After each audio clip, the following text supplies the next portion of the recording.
Vamos a tener el mensaje de la palabra, los versículos 19 y 20. 19 y 20.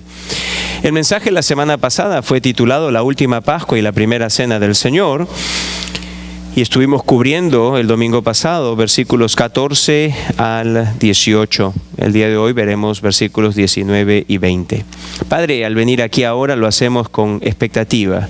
La expectativa de poder recibir de ti en esta mañana la bendición por medio del Espíritu aplicando tu palabra a nuestras vidas. Queremos darte las gracias, Padre, por tener la oportunidad, la libertad de congregarnos, de expresar a ti en forma abierta y libre nuestra adoración, nuestra alianza hacia ti. Y queremos suplicarte, Padre, por nuestra nación que se encuentra en proceso de elegir nuevos líderes, implorando que tú tengas gracia y misericordia con los Estados Unidos y guíes a esta nación para poder tener un líder que sea alguien que haga tu voluntad, que sea temeroso de ti. Concede esta gracia por amor de nosotros, la iglesia, aquí en los Estados Unidos. Y ahora, Padre, te quiero suplicar una vez más que para aquellos que no te conocen esta mañana, tú los traigas por medio de tu Espíritu y la convicción que trae Él al escuchar la palabra de Dios a los mentes y corazones de aquellos que no te conocen, que tú los traigas al arrepentimiento y a la fe en tu Hijo Jesús. Y a nosotros, bendícenos. En su nombre pedimos todas estas cosas. Amén.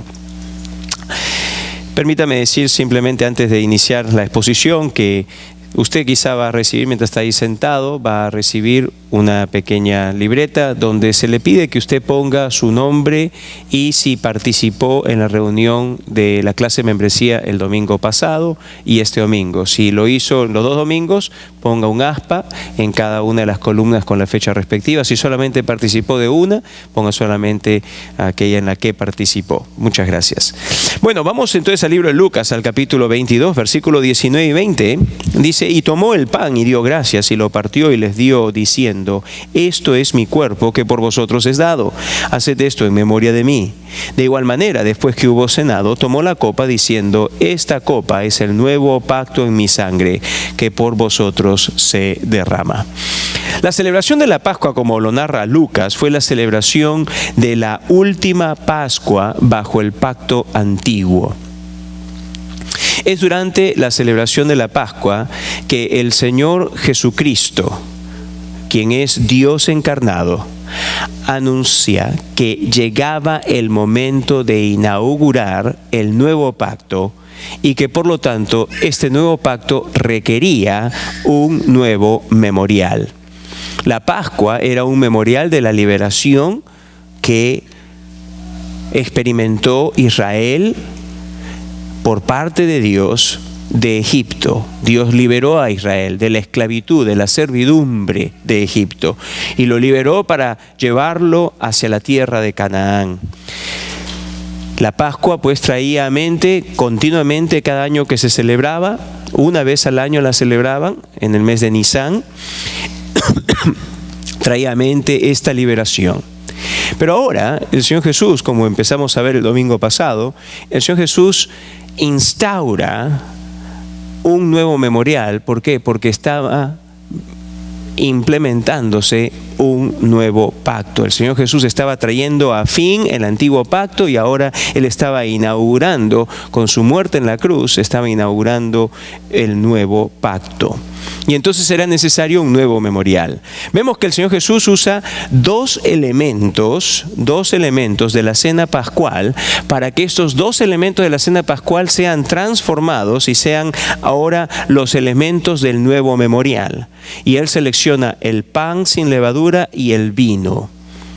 Y ahora estos dos elementos vienen a ser el memorial que llamamos la Cena del Señor.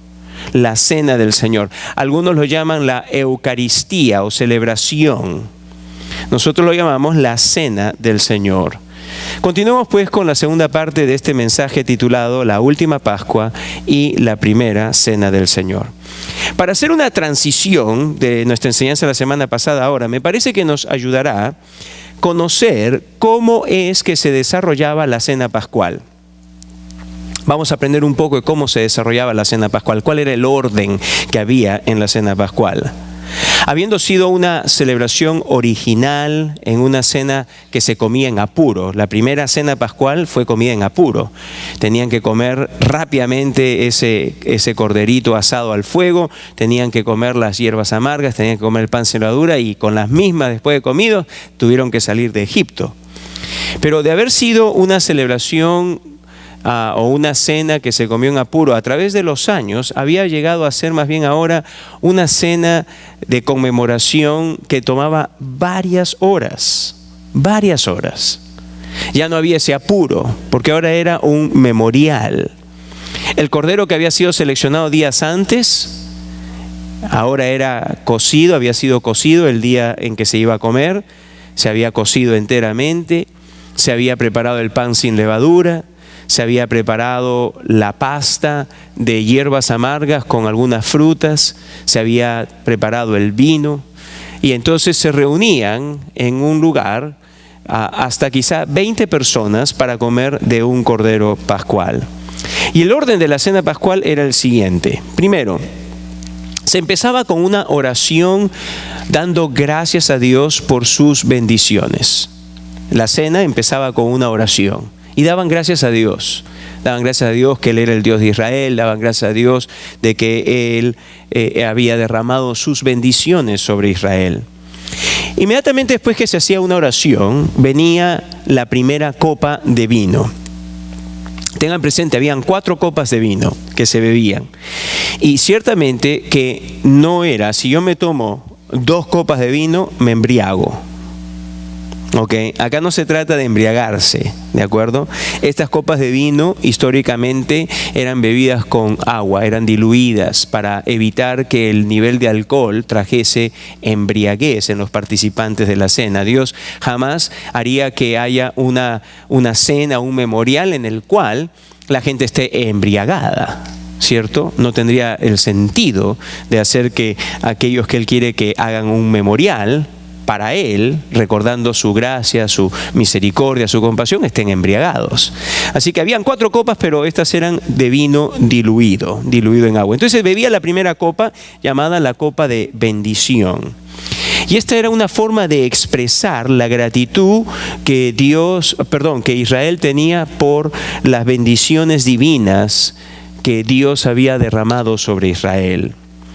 Y sabe, vamos a ver, como le digo, 4 copas. Ahora, los judíos, para el tiempo de Jesús, habían encontrado una correspondencia para cada una de estas 4 copas con 4 acciones de Dios a favor de Israel que encontramos en el libro de Éxodo, el capítulo 6, versículos 6 al 7. Venga conmigo a Éxodo 6, versículos 6 al 7.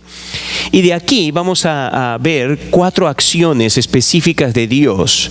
Y los judíos, entonces, en su celebración de la cena, correspondían a cada una de estas 4 acciones con cada una de las copas que bebían durante la cena pascual. Éxodo 6, 6 al 7 dice así: por tanto, dirás a los hijos de Israel, yo soy Jehová. Y acá viene la primera acción: y yo os sacaré de debajo de las tareas pesadas de Egipto. Y yo os sacaré de debajo de las tareas pesadas de Egipto. Entonces, cuando bebían la primera copa, tenían en mente esta acción, este acto de Dios de sacarlos a ellos de las tareas pesadas de Egipto. Luego, lo siguiente que leemos acá, la siguiente acción, dice: y os libraré de su servidumbre. Y os libraré de su servidumbre. Cuando veían la segunda copa, esto era lo que estaba en la mente de los judíos en el tiempo de Jesús. Ellos iban a ser librados. No solo los iba a sacar de las tareas pesadas, sino que iban a ser liberados. Iba a haber una liberación. No solamente era algo temporal, sino que Dios los iba a liberar permanentemente. Luego, la tercera acción dice lo siguiente: y os redimiré con brazo extendido y con juicios grandes. Y os redimiré. Y esto correspondía a la tercera copa. Ellos, cuando entonces bebían la tercera copa, recordaban que Dios les había redimido con poder porque siendo ellos un pueblo esclavo, bajo la autoridad y el dominio poderoso de la nación que era en aquel entonces la más poderosa sobre la tierra, con la tecnología más avanzada, con el ejército más fuerte, tenía pues que exaltarse la grandeza del poder de Dios para liberarles. Y entonces ellos ahí recordaban que Dios les redimió con un brazo extendido y con juicios grandes. Finalmente, la cuarta copa correspondía a la acción de Dios a favor de Israel del versículo 7. Y os tomaré por mi pueblo y seré vuestro Dios, y vosotros sabréis que yo soy Jehová vuestro Dios, que os saco de debajo de las tareas pesadas de Egipto.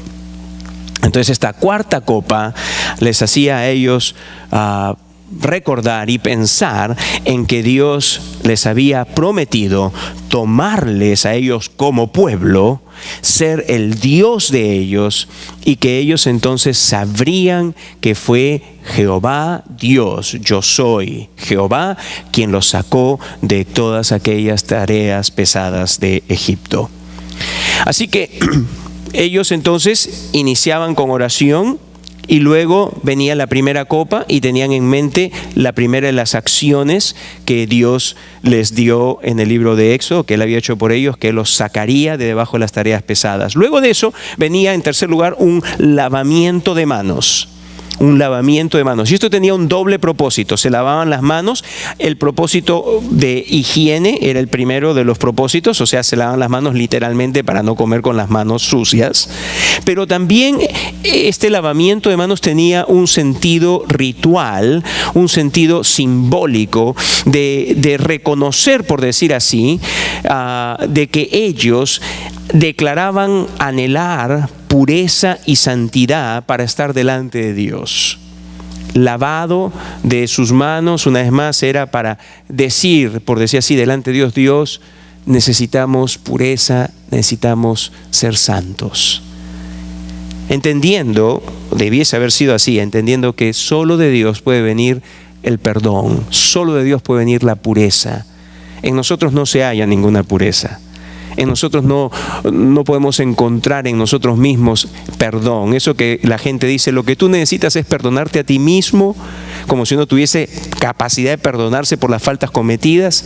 Eso es una barbaridad, porque nuestras faltas son todas contra Dios.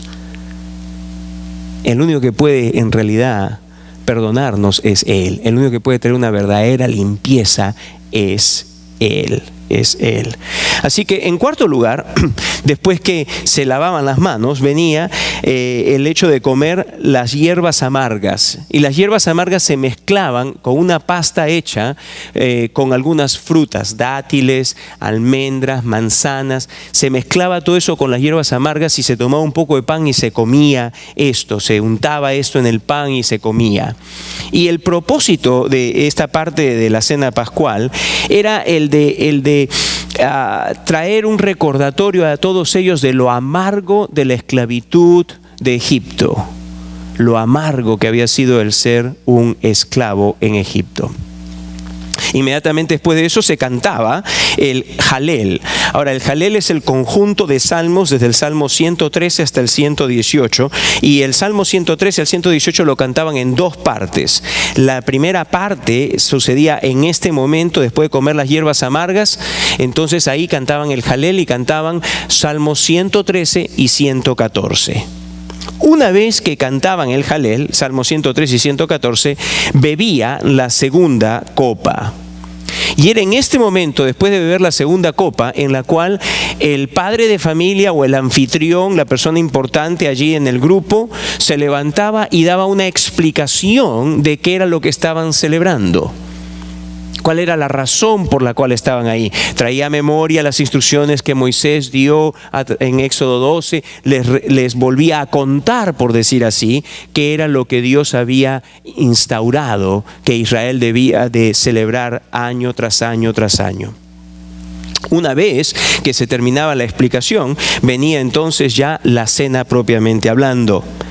Y entonces ahí se comía el cordero pascual con panes sin levadura. Yo pensaba en ello, bueno, se podría haber hecho un tipo gyro, ¿no? Se cortaba el corderito y se ponía ahí para comerse el corderito en un pancito sin levadura. A propósito, ¿ya tienen hambre? Todavía no es hora. Bueno, entonces se comía el cordero pascual, ¿cierto? Y era costumbre, como mencioné hace unos instantes, de que se comiese con un mínimo de 10 personas hasta un máximo de 20. ¿Por qué? Porque de acuerdo a las instrucciones de Éxodo tenía que comerse todo el cordero pascual. No debía quedar nada, tenía que comerse hasta llegar a los huesos. No se debía romper ningún hueso del cordero pascual. Y si hubiese quedado algo de carne, no podía guardarse hasta el día siguiente. Calentado no valía. ¿Ok?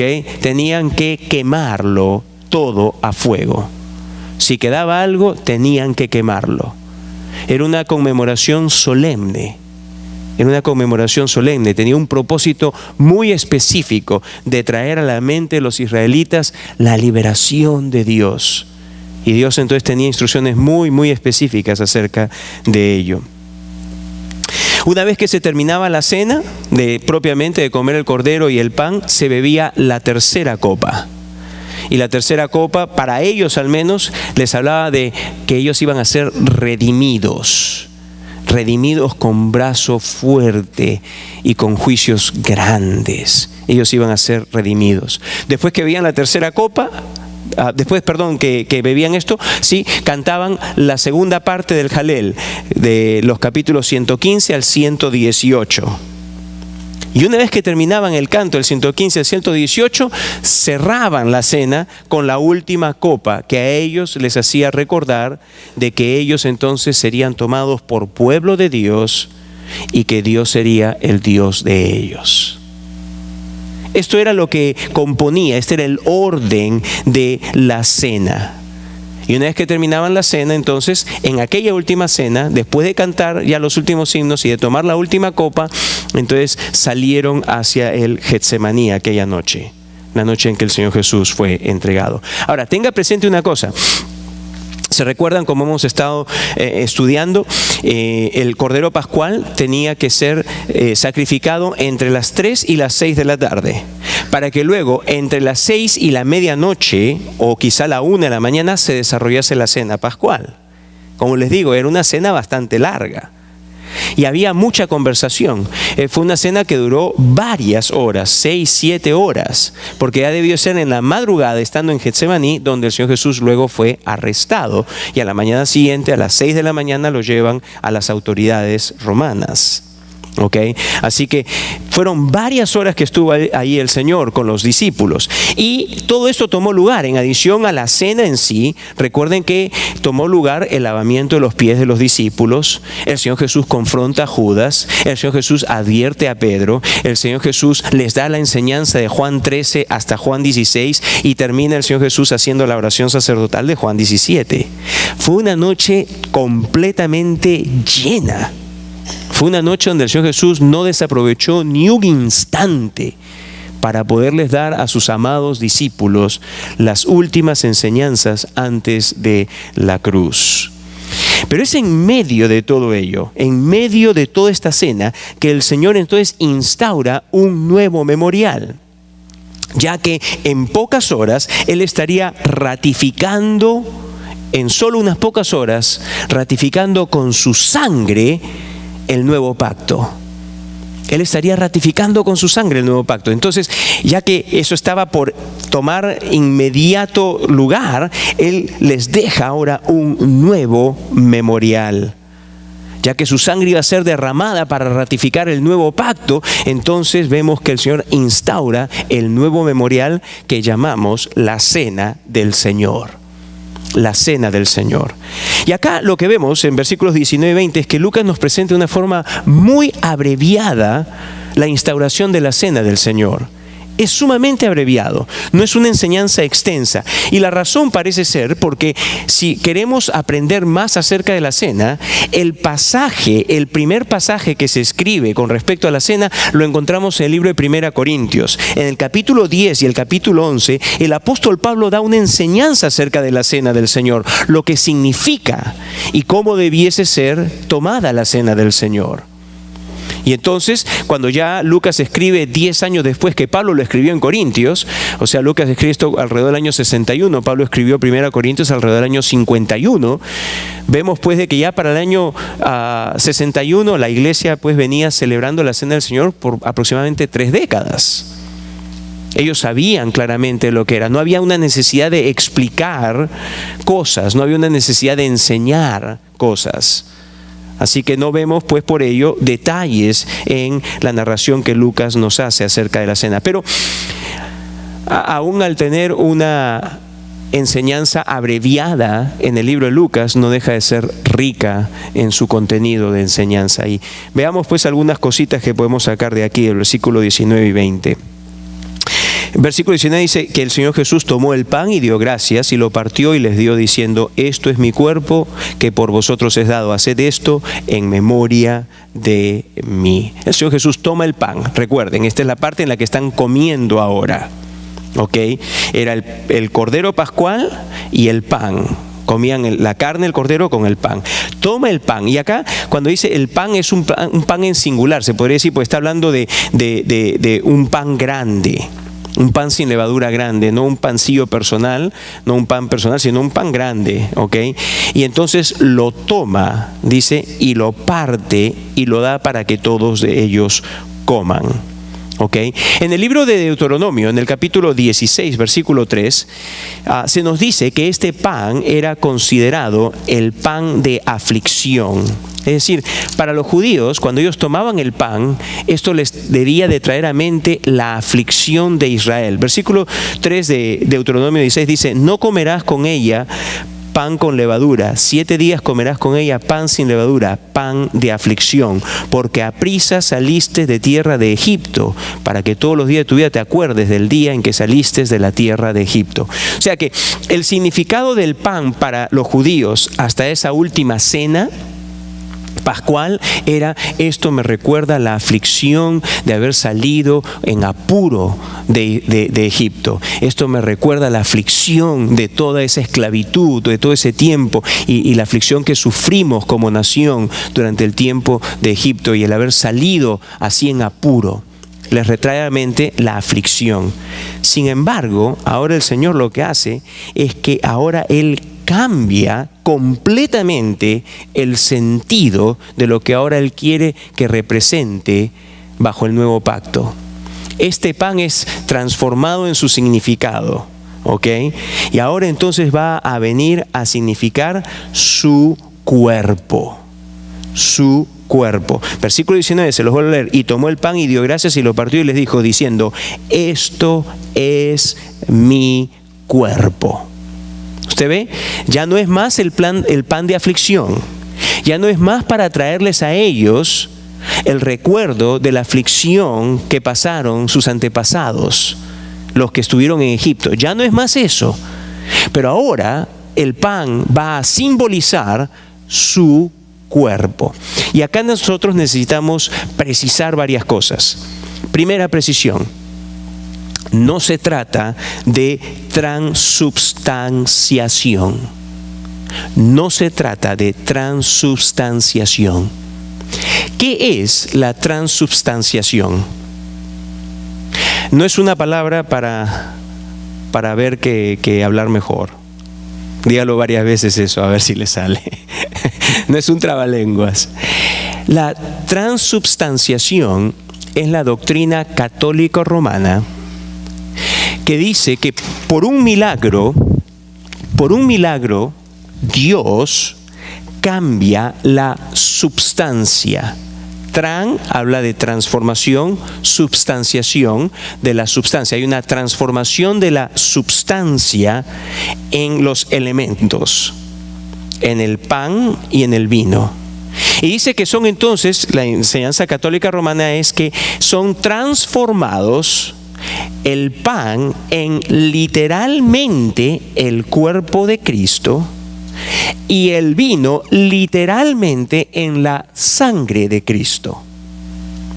Entonces, la doctrina católica romana, errónea, enseña la doctrina de la transubstanciación, que hay un cambio, una transformación en la substancia misma de los elementos.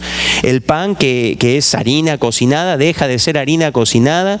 El vino, que es el fruto de la vid, el jugo fermentado de la uva, deja de ser eso, y uno se convierte en el cuerpo literal de Cristo y el otro se convierte en la sangre literal de Cristo. Esa es la enseñanza que ellos tienen. Totalmente errada. No es eso. No solamente hay la enseñanza errada de la transubstanciación, sino que también hay la enseñanza errada de la consubstanciación. Consubstanciación. Y esta es la enseñanza que tienen sobre todo los luteranos.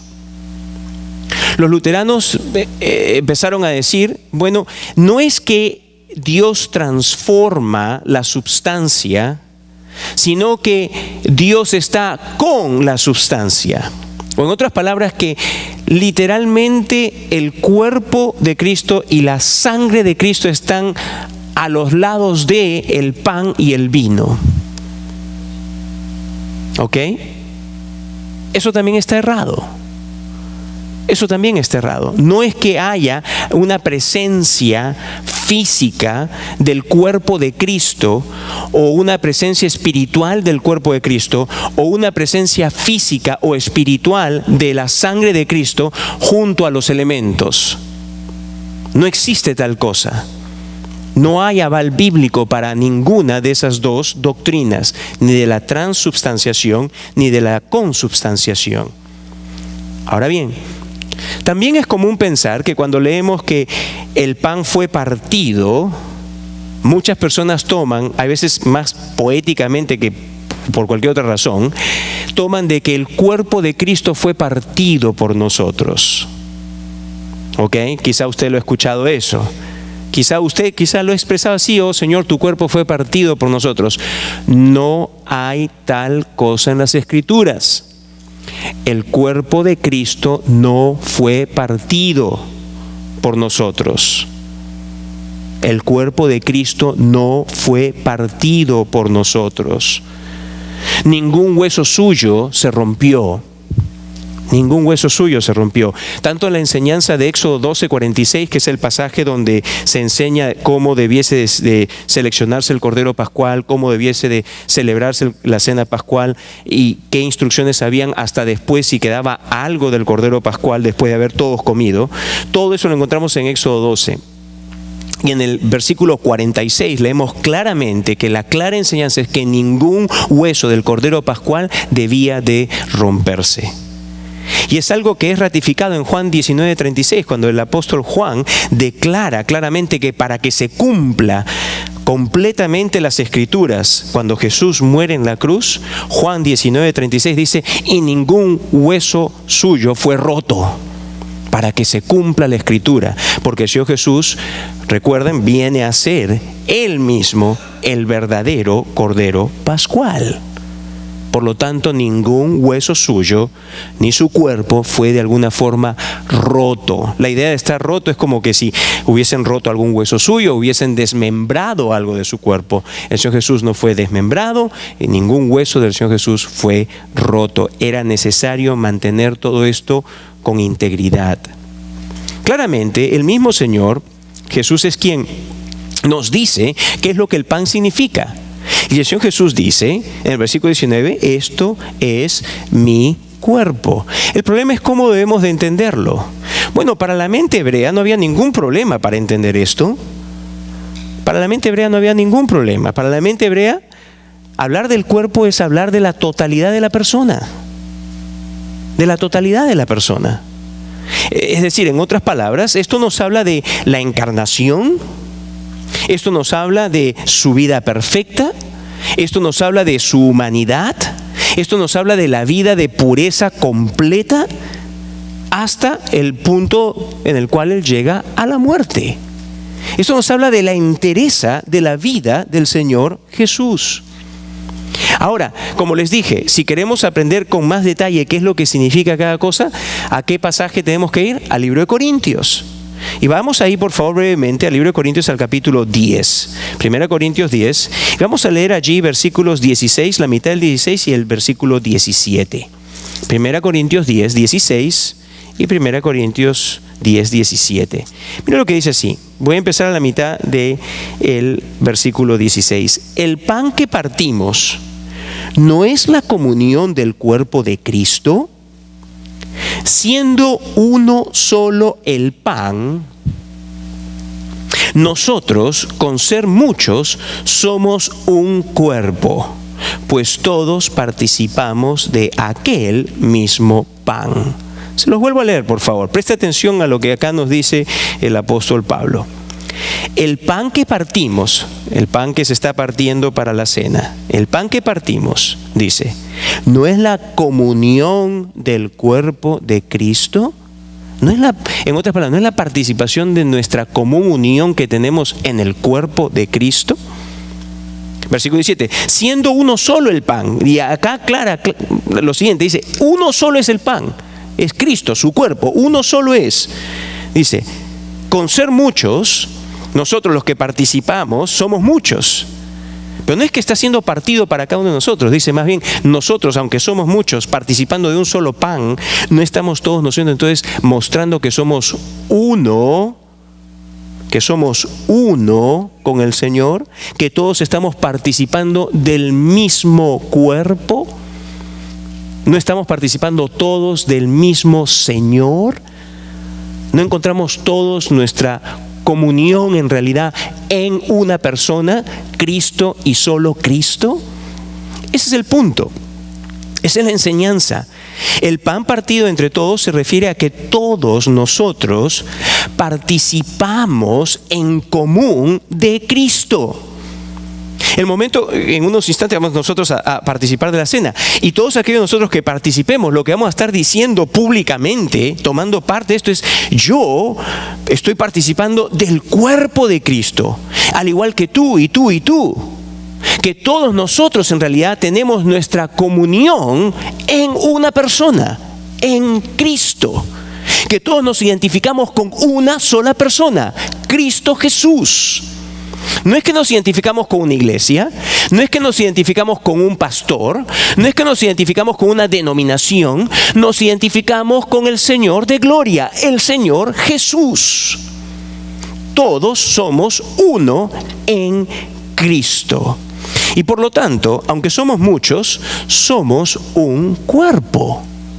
Somos un cuerpo, pues todos participamos en común de Cristo. El pan pues nos habla de nuestra comunión con Cristo y nuestra comunión entre los unos con los otros.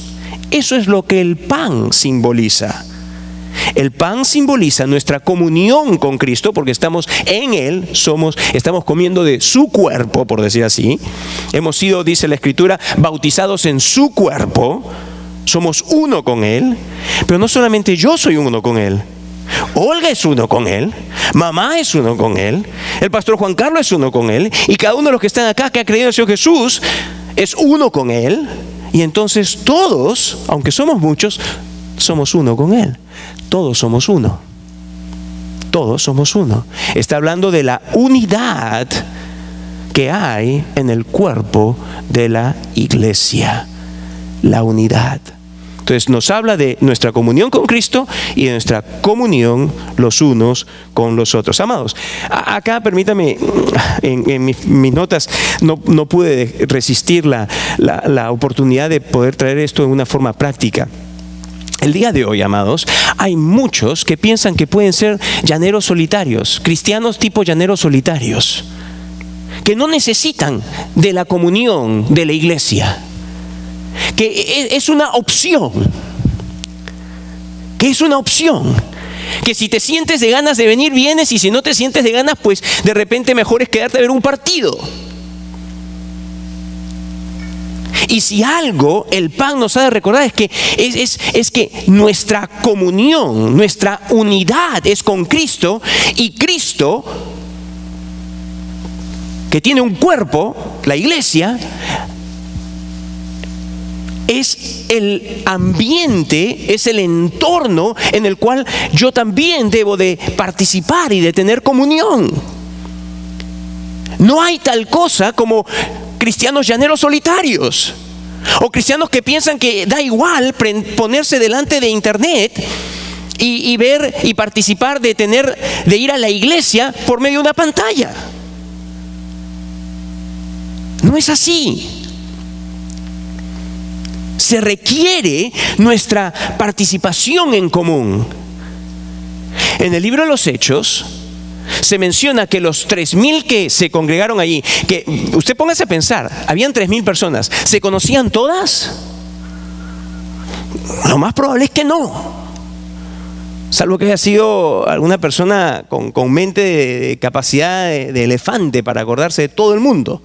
No se conocían, pero se convirtieron 3,000, y los 3,000 perseveraban, dice, entre otras cosas, en la comunión los unos con los otros, en el partimiento del pan, en las enseñanzas a los pies de los apóstoles. Empezaron a vivir una vida de comunidad.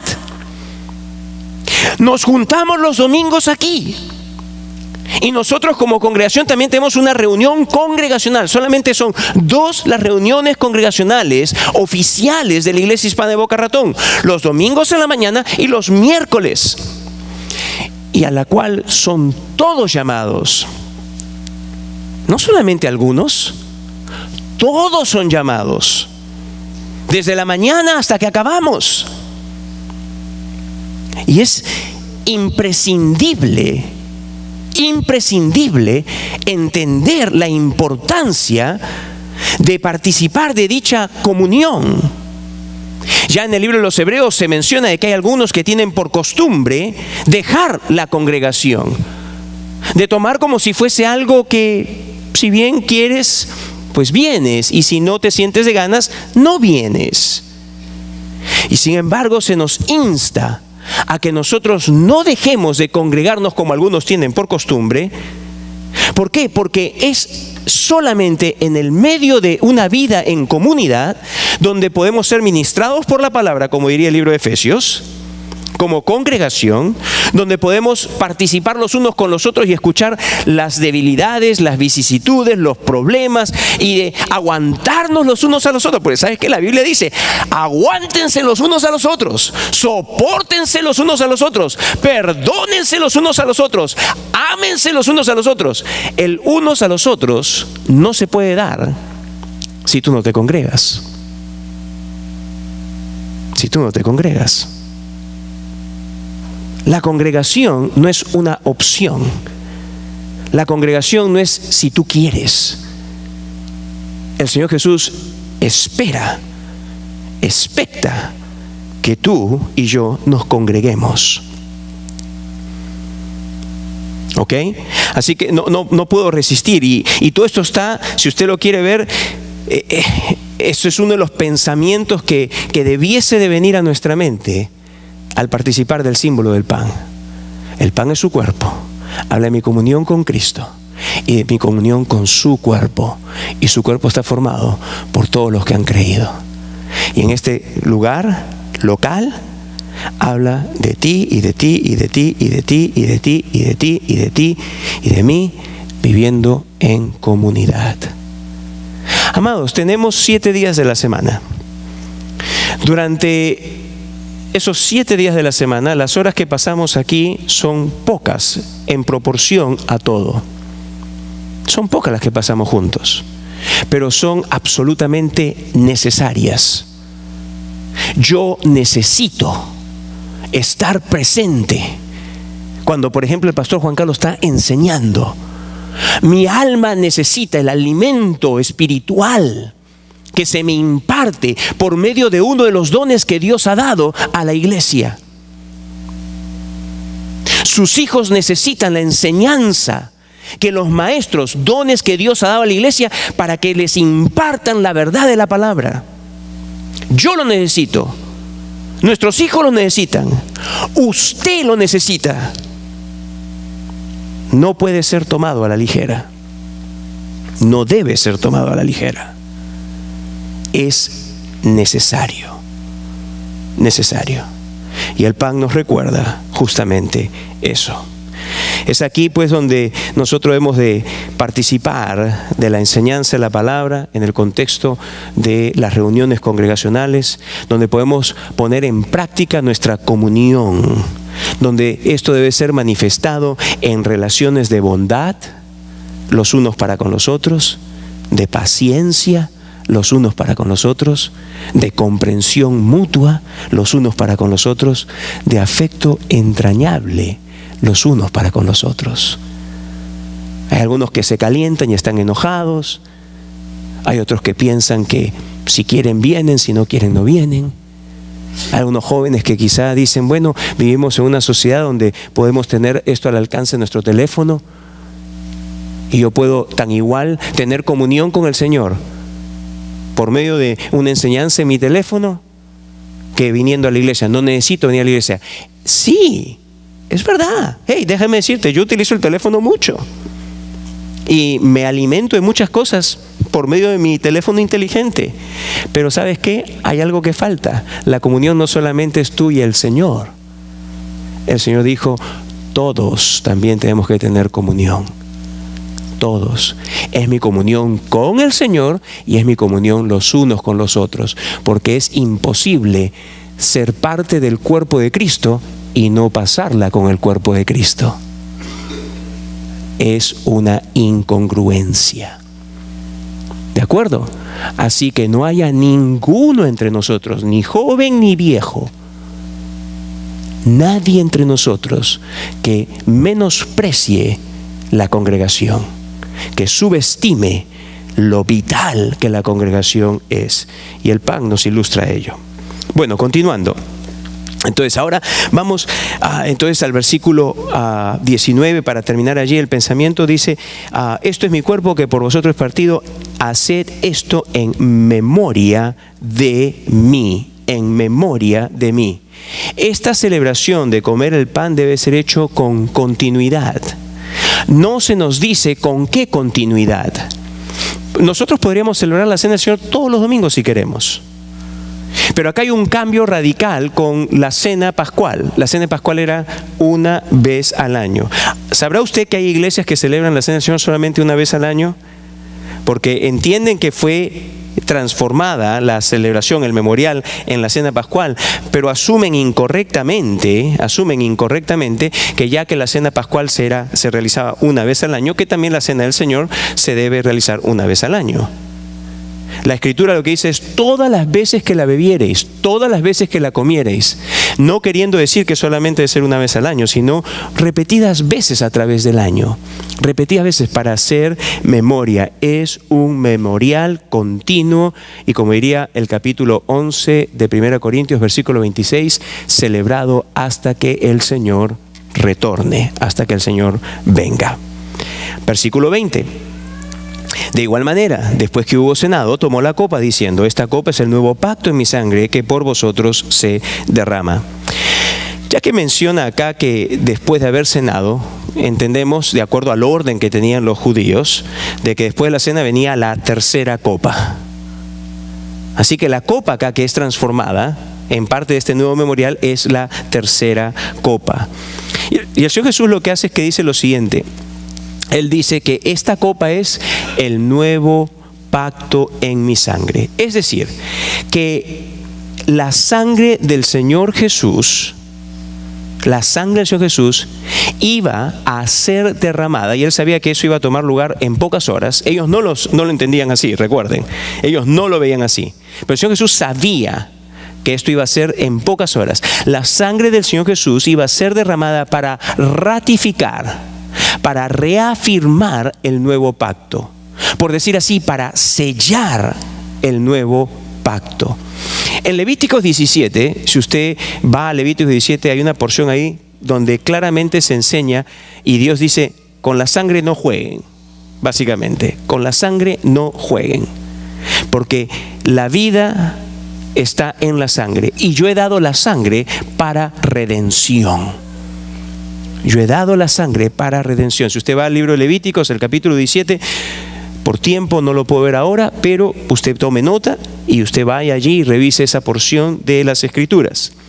Pero ahí en Levítico 17 el Señor deja muy en claro que el derramamiento de sangre era necesario para expiar el pecado.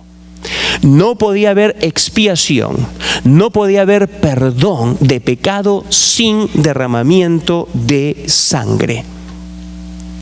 La sangre derramada por el Señor y que fue tipificada por la sangre derramada de innumerables corderos a través de más de 1400 años o de 1400 años aproximadamente, innumerable número, miles, 10 miles, cientos de miles de corderos que derramaron su sangre, cuya sangre fue derramada en medio de los sacrificios levíticos que estaban en funcionamiento durante la vida de la nación de Israel, eran solamente tipos apuntando hacia aquel cordero que vendría.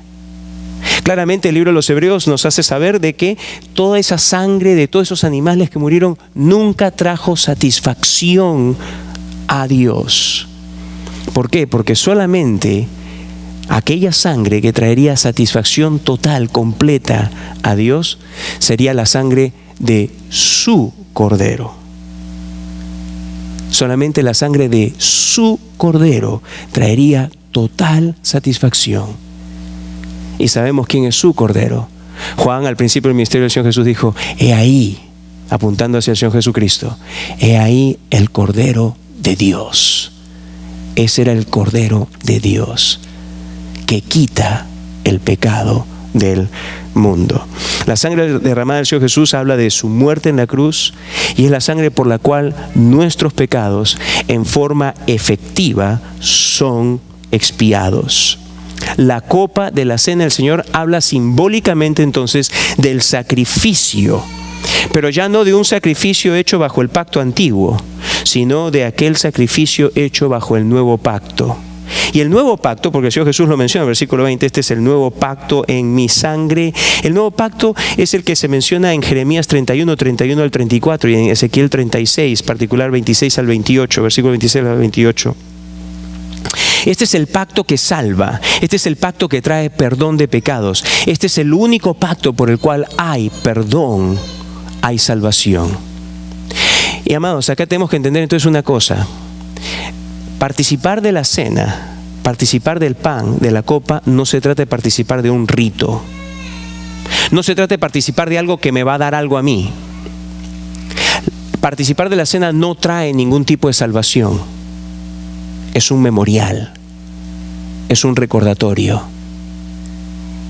Participar de la cena no me añade algo a mi salvación, no completa mi salvación, no me lleva a obtener salvación.